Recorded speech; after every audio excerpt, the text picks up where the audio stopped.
جب میں 15 سال کا تھا، ضدی اور بگڑا ہوا، اور محلے کے پارک میں وہ غریب لڑکا جس کا نام شاید کاشف تھا اپنے اس سستی سے روبوٹ کے ساتھ کھیل رہا تھا۔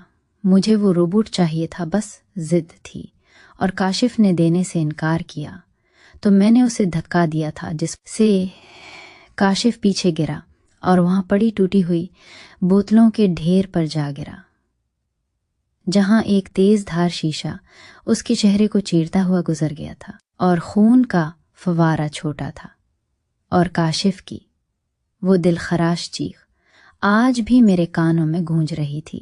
میں ڈر کر بھاگ گیا تھا اور میرے اثر و رسوخ والے باپ نے معاملہ دبا دیا تھا، جس کے بعد ہم لوگ شہر چھوڑ کر چلے گئے تھے، اور اس کے بعد میں نے کبھی پیچھے مڑ کر نہیں دیکھا، اور میں نے سوچا تھا کہ وہ راز دفن ہو چکا ہے، لیکن آج 20 سال بعد وہ راز اس سرخ ڈبے میں بند ہو کر میرے بیڈ روم تک پہنچ گیا تھا۔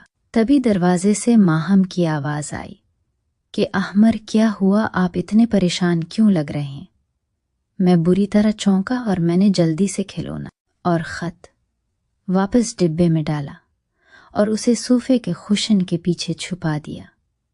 ماہم کمرے میں داخل ہوئی، جس کے چہرے پر تھکاوٹ مگر وہی دلکش مسکراہٹ تھی۔ میں نے لڑکھڑاتی ہوئی آواز میں کہا کہ کچھ نہیں، بس تھک گیا ہوں۔ ماہم میرے قریب آئی اور میرے ماتھے پر ہاتھ رکھا کہ آپ کا جسم تو تپ رہا ہے اور پسینہ بھی آ رہا ہے، کیا طبیعت ٹھیک نہیں؟ میں نے بہانہ بنایا کہ نہیں، بس شیمپین زیادہ ہو گئی شاید، اور باتھ روم میں گھس گیا، جہاں میں نے ٹھنڈے پانی کے چھینٹے منہ پر مارے اور آئینے میں اپنا چہرہ دیکھا، وہی کامیاب پرکشش چہرہ جسے دنیا رشک سے دیکھتی تھی، لیکن آج مجھے آئینے میں اپنا عکس دھندلا لگتا تھا۔ سوال یہ تھا کہ یہ ڈبہ کس نے بھیجا، کیونکہ پارٹی میں صرف دعوت نامے والے لوگ ہی آ سکتے تھے اور سیکیورٹی سخت تھی۔ کیا کاشف واپس آ گیا ہے؟ لیکن وہ تو غریب تھا، ان امیروں کی پارٹی میں کیسے آ سکتا تھا؟ اگلی صبح میری آنکھ کھلی تو سر بھاری تھا اور ماہم ابھی سو رہی تھی کہ میں نے چپکے سے وہ سرخ ڈبہ نکالا اور اسے اپنی الماری کے سب سے خفیہ خانے میں چھپا دیا، جہاں میں اپنے اہم دستاویزات رکھتا تھا۔ میں تیار ہو کر کلینک جانے کے لیے نکلا، جو شہر کے سب سے پوش علاقے میں تھا، لیکن راستے میں مجھے ہر گاڑی، ہر شخص مشکوک لگ رہا تھا، اور سگنل پر ایک بھکاری نے میری گاڑی کا شیشہ کھٹکھٹایا تو میں چیخ پڑا، حالانکہ میں معمول میں ایسا نہیں کرتا تھا۔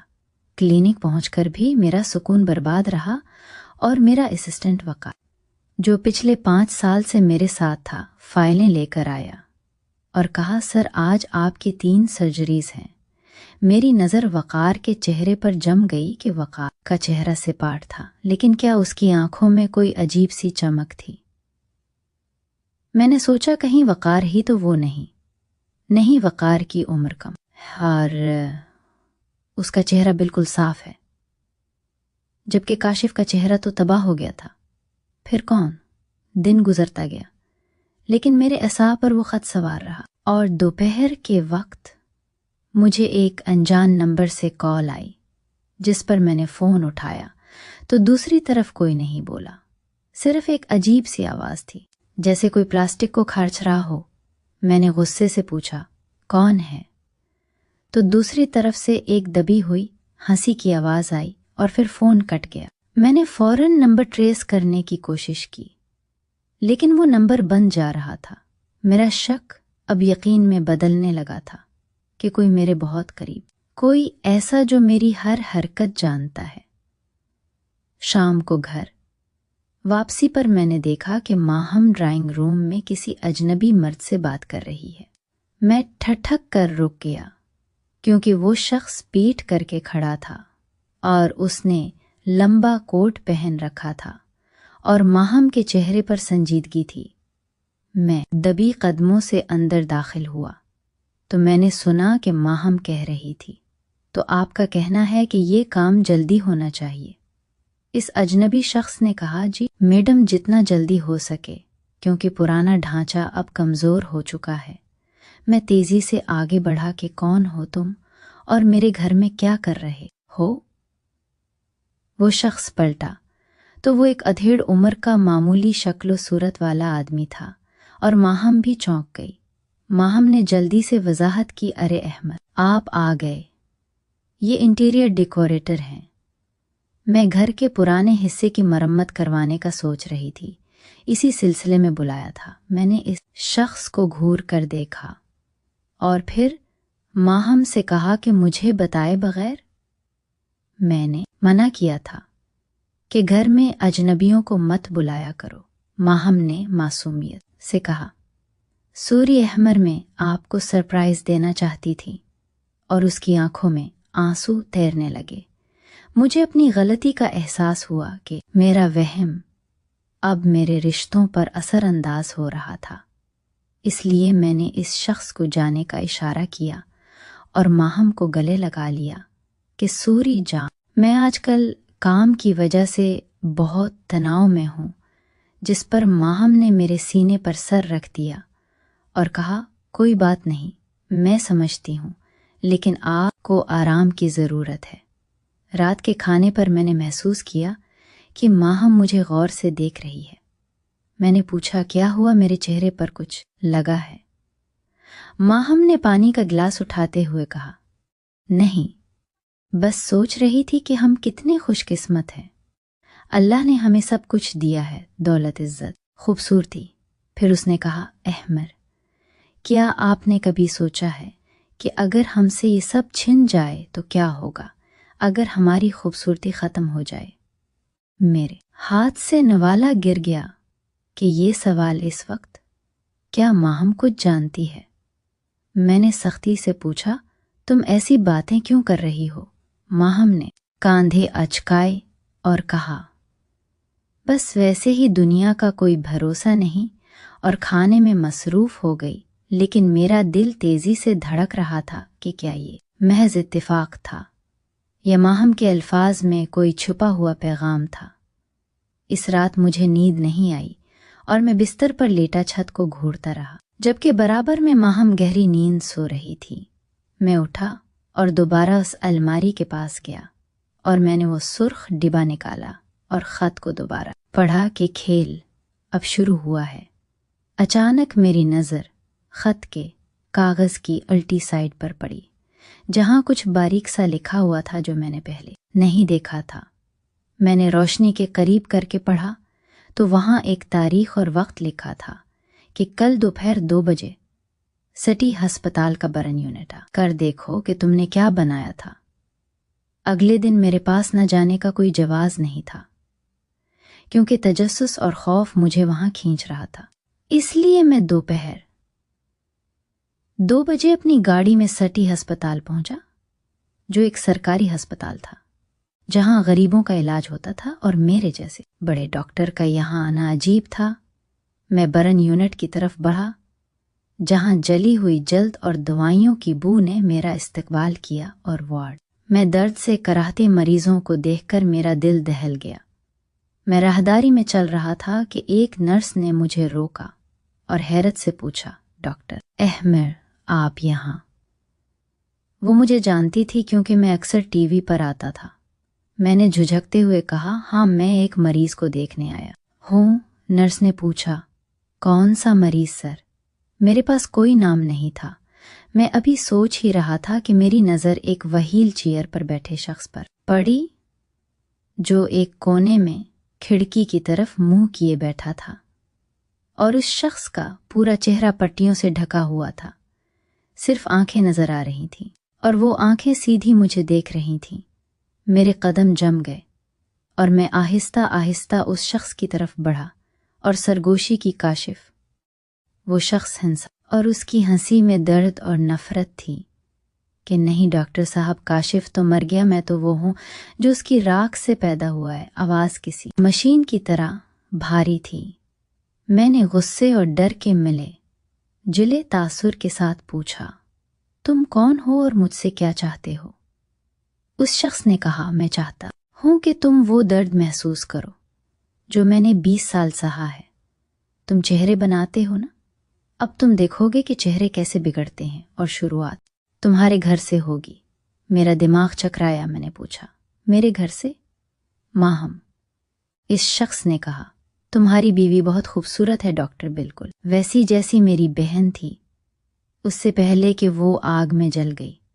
میں نے اس کا گریبان پکڑنے کی کوشش کی کہ کیا بکواس کر رہے ہو, لیکن اس شخص نے پھرتی سے میرا ہاتھ جھٹک دیا اور اسی وقت وارڈ بوائے آ گیا اور مجھے پیچھے ہٹنے کا کہا.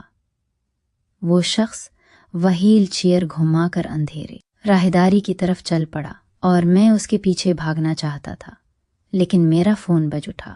یہ ماہم کا فون تھا اور اس کی آواز میں خوف تھا کہ احمر جلدی گھر آئیں پلیز. میری سانسیں پھول گئیں کہ کیا ہوا ماہم, تم ٹھیک ہو؟ وہ رو رہی تھی کہ میرے کمرے میں ڈریسنگ ٹیبل پر کسی نے سرخ رنگ سے کچھ لکھ دیا ہے اور میرا شادی کا جوڑا وہ کٹا ہوا پڑا ہے. میں نے فون بند کیا اور دیوانہ وار گاڑی کی طرف بھاگا, کیونکہ میرا دشمن اب صرف دھمکیاں نہیں دے رہا تھا, وہ میرے بیڈ روم تک پہنچ چکا تھا.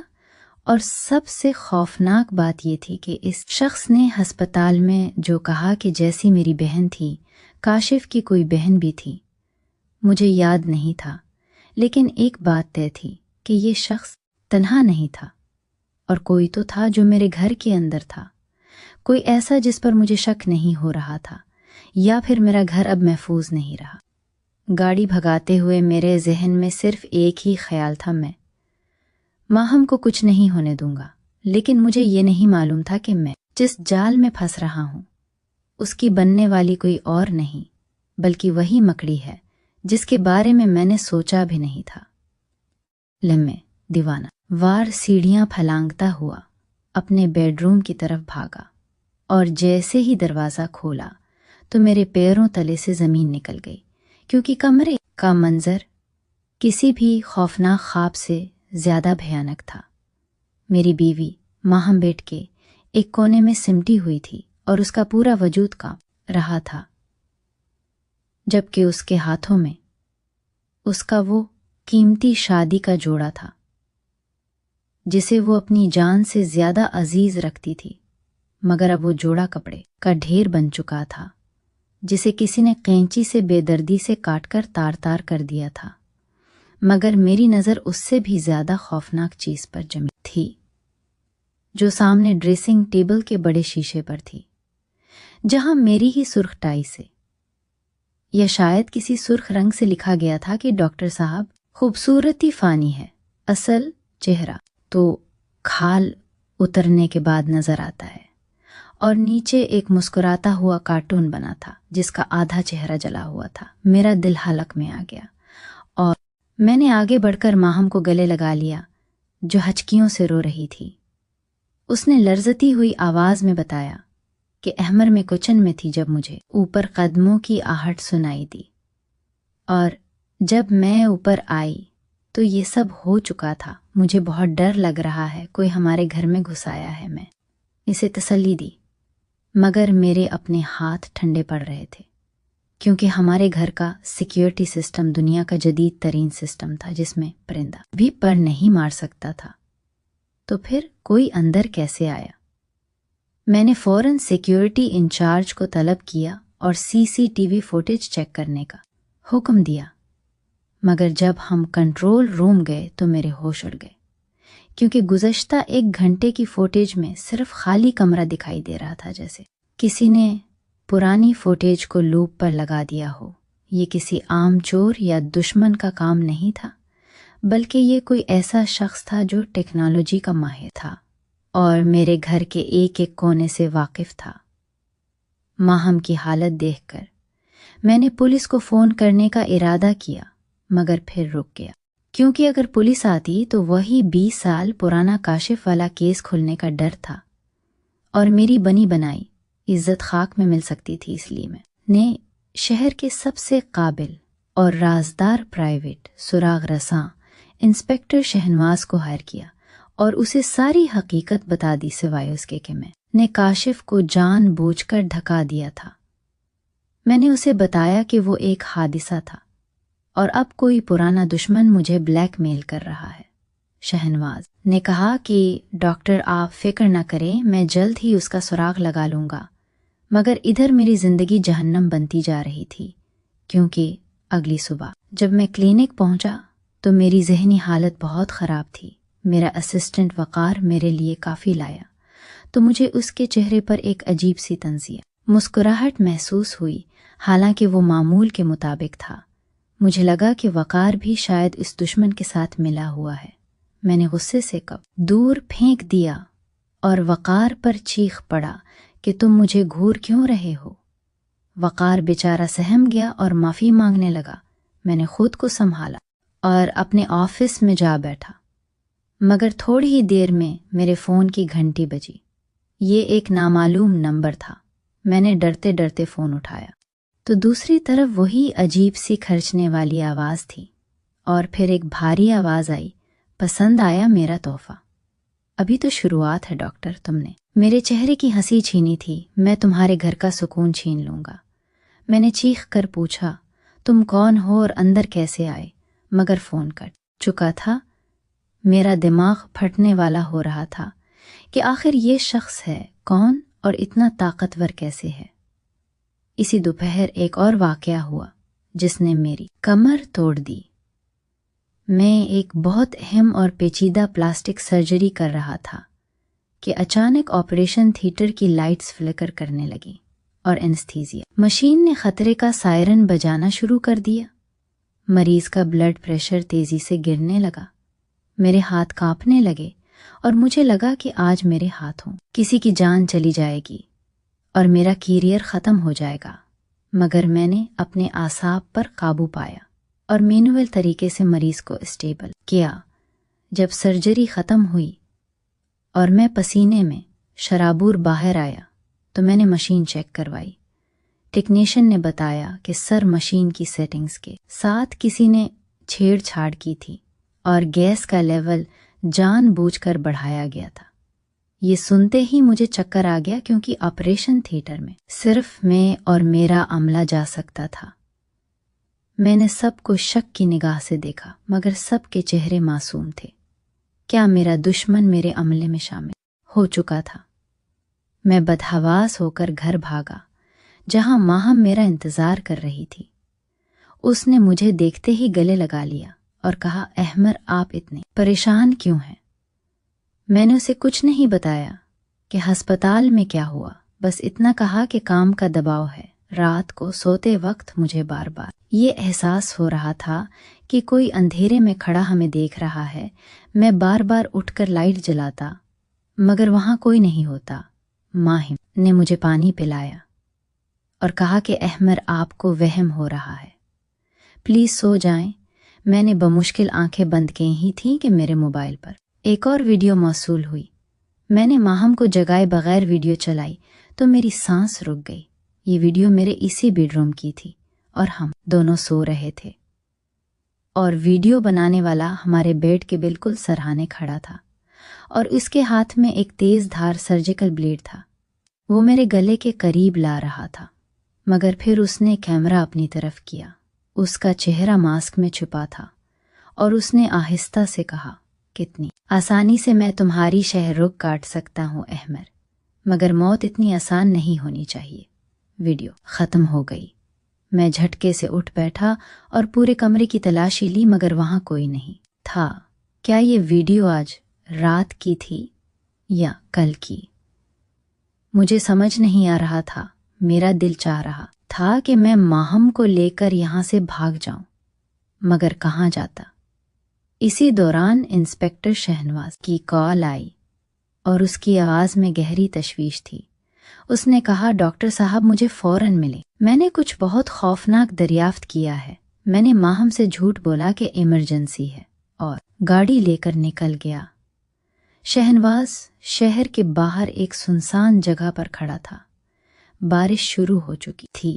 شہنواز نے میری گاڑی میں بیٹھتے ہی ایک پرانی فائل کھولی اور کہا، ڈاکٹر صاحب ہم غلط سمت میں جا رہے تھے۔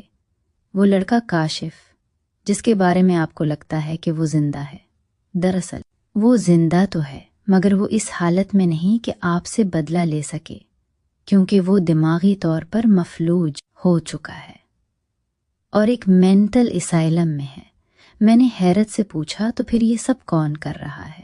شہنواز نے گہری سانس لی اور کہا، کاشف کی ایک جڑواں بہن تھی جس کا نام کسی ریکارڈ میں نہیں مل رہا تھا، مگر میں نے پرانے محلے داروں سے پتہ کیا ہے، وہ لڑکی اس واقعے کے وقت وہیں موجود تھی اور اس نے قسم کھائی تھی کہ وہ آپ سے ایسا بدلہ لے گی کہ دنیا دیکھے گی۔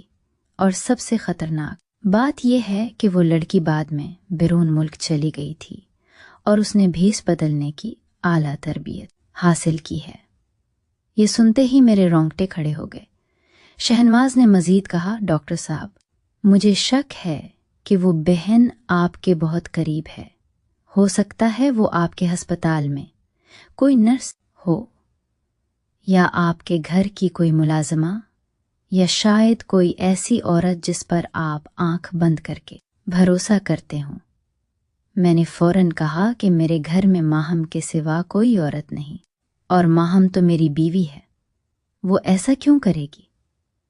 شہنواز نے مجھے گھور کر دیکھا اور کہا، دشمن جب قریب ہو تو وہ نظر نہیں آتا۔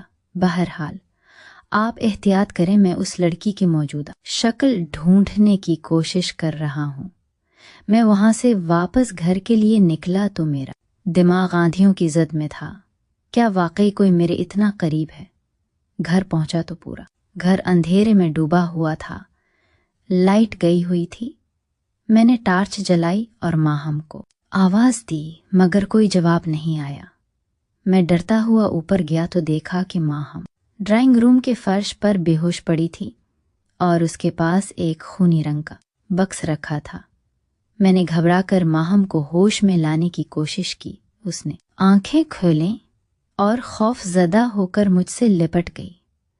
اس نے بتایا کہ احمر کوئی آیا تھا، اس نے وہ ماسک پہنا ہوا تھا اور اس نے کہا کہ ڈاکٹر کو میرا آخری پیغام دے دینا۔ میں نے کانپتے ہاتھوں سے وہ بکس کھولا۔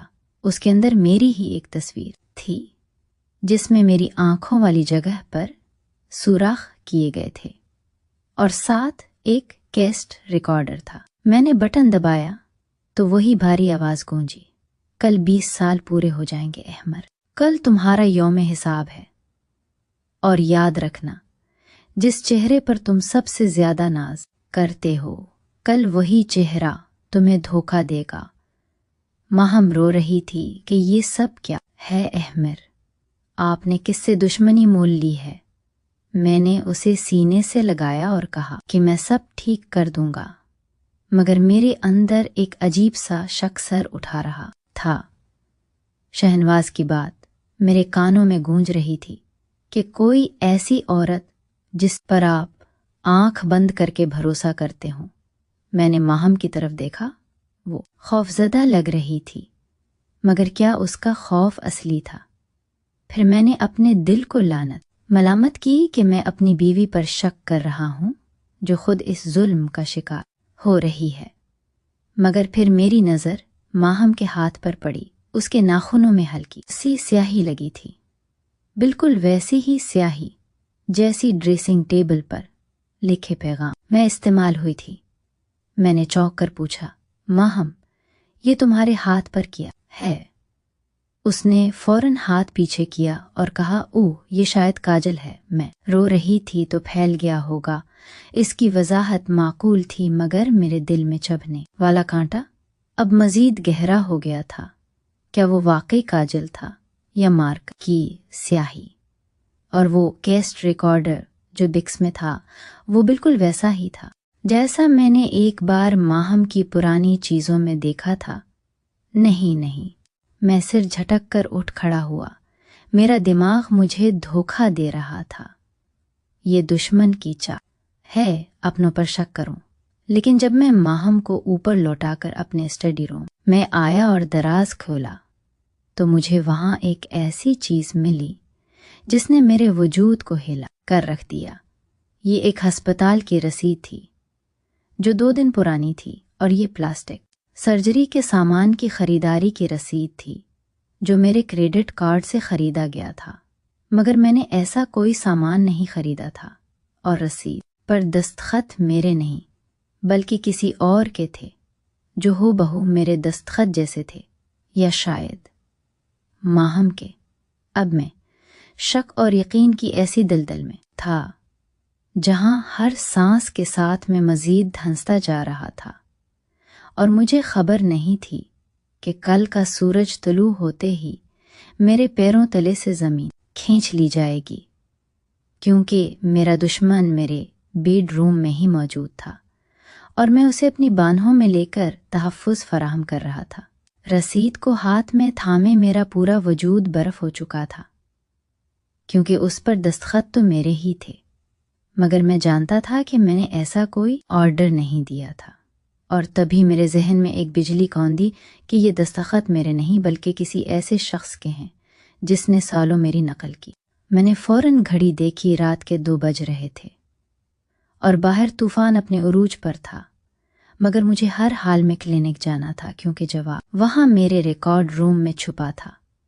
میں نے ماہم کو سوتا چھوڑا اور خاموشی سے گاڑی نکال کر طوفانی بارش میں کلینک کی طرف روانہ ہو گیا، جہاں پہنچ کر میں نے کانپتے ہاتھوں سے مین گیٹ کھولا اور سیدھا تہہ خانے میں موجود ریکارڈ روم کی طرف بھاگا، جہاں پچھلے 10 سالوں کی فائلیں موجود تھیں۔ مجھے وہ فائل ڈھونڈنی تھی جو اس تاریخ کی تھی جب میں نے ماہم سے پہلی بار ملاقات کی تھی، یا اس سے کچھ عرصہ پہلے کی۔ میں نے دھول میں اٹی فائلیں الٹنا پلٹنا شروع کر دیں اور میری سانسیں پھول رہی تھیں۔ اچانک میرے ہاتھ ایک پرانی فائل لگی جس پر کیس نمبر 902 لکھا تھا اور مریض کا نام ماریا تھا۔ میں نے فائل کھولی تو اس میں لگی تصویر دیکھ کر میں وہیں زمین پر بیٹھ گیا، کیونکہ وہ تصویر ایک ایسی لڑکی کی تھی جس کا آدھا چہرہ بری طرح جلا ہوا تھا، مگر اس کی آنکھیں، وہ نیلی آنکھیں بالکل ماہم جیسی تھیں۔ میں نے فائل کی مزید تفصیلات پڑھیں تو لکھا تھا کہ مریضہ آگ لگنے کے ایک حادثے میں زخمی ہوئی ہے اور اس کی مکمل فیس ریکنسٹرکشن کی گئی ہے، اور نیچے سرجن کا نام پڑھ کر میرے حلق سے ایک چیخ نکل گئی، کیونکہ وہ نام میرا اپنا تھا، ڈاکٹر احمد۔ مجھے یاد آ گیا، یہ وہ کیس تھا جو میں نے 5 سال پہلے کیا تھا، اور میں نے اس لڑکی کا چہرہ اتنا بدل دیا تھا کہ اسے پہچاننا ناممکن تھا، اور میں نے اسے اپنی مرضی کے خدوخال دیے تھے۔ میں نے ہی اسے ماہم بنایا تھا، ماریا ہی ماہم تھی، میری اپنی تخلیق، میرا شاہکار ہی میری بربادی کا سبب بن گیا تھا۔ میں نے سر پکڑ لیا کہ میں کتنا بڑا بے وقوف تھا۔ میں نے خود اپنے دشمن کو نیا چہرہ دیا اور پھر اسی چہرے سے محبت کر بیٹھا۔ اب مجھے سب سمجھ آ رہا تھا کہ وہ میرے گھر میں کیسے آئی، اسے میرے گھر کے کوڈز کیسے معلوم تھے، اور وہ میرے دستخط کیسے کر لیتی تھی، کیونکہ وہ پچھلے 5 سال سے میرے ہر انداز کو کاپی کر رہی تھی۔ میں دیوانہ وار وہاں سے اٹھا اور گھر کی طرف بھاگا، کیونکہ اب مجھے ڈر تھا کہ وہ فرار نہ ہو جائے یا مجھے پھنسا نہ دے۔ جب میں گھر پہنچا تو گیٹ کھلا ہوا تھا اور عجیب سی ویرانی تھی۔ میں اندر داخل ہوا تو دیکھا کہ ڈرائنگ روم میں اندھیرا ہے اور صرف ایک موم بتی جل رہی ہے، جس کی روشنی میں ماہم صوفے پر بیٹھی میرا انتظار کر رہی تھی۔ اس کے چہرے پر کوئی خوف نہیں تھا، بلکہ ایک پرسکون اور سرد مسکراہٹ تھی۔ میں نے فائل اس کے سامنے پھینکی اور چیخا کہ ماریا، کھیل ختم ہو گیا، مجھے سب پتہ چل گیا ہے کہ تم کاشف کی بہن ہو۔ ماہم نے دھیرے سے فائل اٹھائی اور اسے موم بتی کی لو پر رکھ دیا۔ کاغذ جلنے لگا اور اس کی روشنی میں اس کا چہرہ کسی چڑیل جیسا خوفناک لگنے لگا۔ اس نے کہا، احمر، تم نے بہت دیر کر دی۔ تمہیں یہ سمجھنے میں 5 سال لگ گئے کہ جس عورت کے ساتھ تم سوتے رہے وہ وہی تھی جس کے بھائی کو تم نے مارا تھا۔ میں نے کہا، وہ ایک حادثہ تھا۔ ماہم زور سے ہنسی اور بولی، حادثہ؟ تم نے میرے بھائی کو دھکا دیا تھا اور جب وہ تڑپ رہا تھا تو تم بھاگ گئے تھے۔ اس کے بعد ہمارا گھر اجڑ گیا، ماں صدمے سے مر گئی اور میں اور کاشف دربدر ہو گئے۔ پھر ایک رات ہم جس جھونپڑی میں رہتے تھے وہاں آگ لگ گئی، کاشف وہیں جل کر مر گیا اور میرا چہرہ جل گیا۔ تب میں نے قسم کھائی تھی کہ میں اپنا یہ جلا ہوا چہرہ لے کر تمہارے پاس آؤں گی اور تم سے ہی اپنا نیا چہرہ بنواؤں گی تاکہ میں تمہاری زندگی کا حصہ بن سکوں۔ میں اس کی یہ منصوبہ بندی سن کر دنگ رہ گیا۔ اس نے مزید کہا، تمہیں یاد ہے احمر، تم ہمیشہ کہتے تھے کہ ماہم تمہارا بہترین شاہکار ہے، آج تمہارا وہی شاہکار تمہیں تباہ کر دے گا۔ میں نے غصے سے اس کی طرف بڑھنا چاہا تاکہ اسے پکڑ کر پولیس کے حوالے کر سکوں، مگر اچانک مجھے چکر آنے لگے اور میرے پیروں سے جان نکلنے لگی۔ میں لڑکھڑا کر وہیں قالین پر گر گیا۔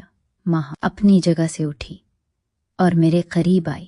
اس نے میرے بالوں میں ہاتھ پھیرتے ہوئے کہا، پریشان مت ہو میرے پیارے شوہر، میں نے تمہارے پانی میں وہ دعا ملا دی تھی جو تم اپنے مریضوں کو بے ہوش کرنے کے لیے دیتے ہو۔ اب تم ہل نہیں سکو گے، صرف سن سکو گے۔ میں بے بسی سے اسے دیکھ رہا تھا اور میرا جسم میرا ساتھ چھوڑ رہا تھا۔ ماہم نے اپنا موبائل نکالا اور ایک ریکارڈنگ چلائی۔ یہ میری اپنی آواز تھی جو شاید اس نے مجھے نشے کی حالت میں بلوا کر ریکارڈ کی تھی، جس میں کہہ رہا تھا کہ میں نے وقار کو مار دیا کیونکہ وہ مجھے بلیک میل کر رہا تھا اور میں اپنی بیوی ماہم کو بھی مار دوں گا۔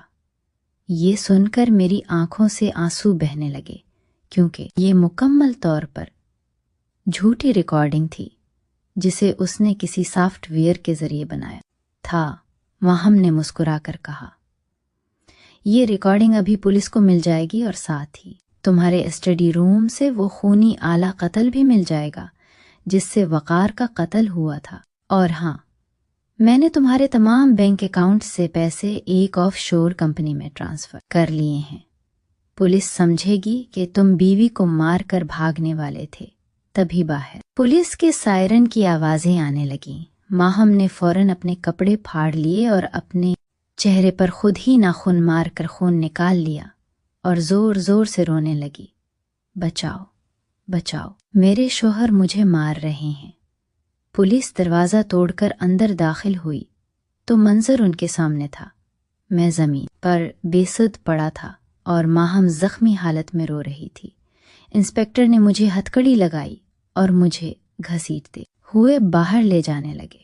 میں چیخنا چاہتا تھا، بتانا چاہتا تھا کہ یہ عورت جھوٹ بول رہی ہے، یہ مریم، یہ ایک قاتل ہے، مگر میری زبان تالوں سے چپک چکی تھی اور دوا کے اثر نے مجھے گونگا کر دیا تھا۔ جب پولیس مجھے وین میں ڈال رہی تھی تو میں نے آخری بار مڑ کر دیکھا۔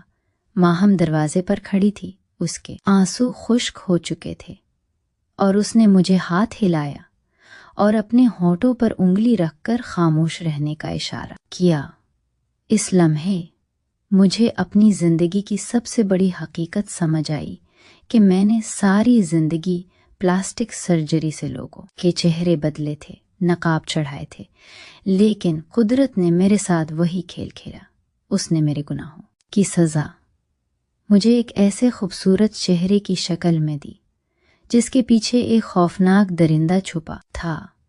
گاڑی چل پڑی اور میں اندھیروں میں گم ہو گیا، یہ جانتے ہوئے کہ اب میں ساری زندگی ایک ایسی کوٹھری میں گزاروں گا جہاں دیواروں پر مجھے صرف ایک ہی چہرہ نظر آئے گا، وہ چہرہ جو میں نے خود بنایا تھا، میری محبت، میرا قاتل، میری ماہم۔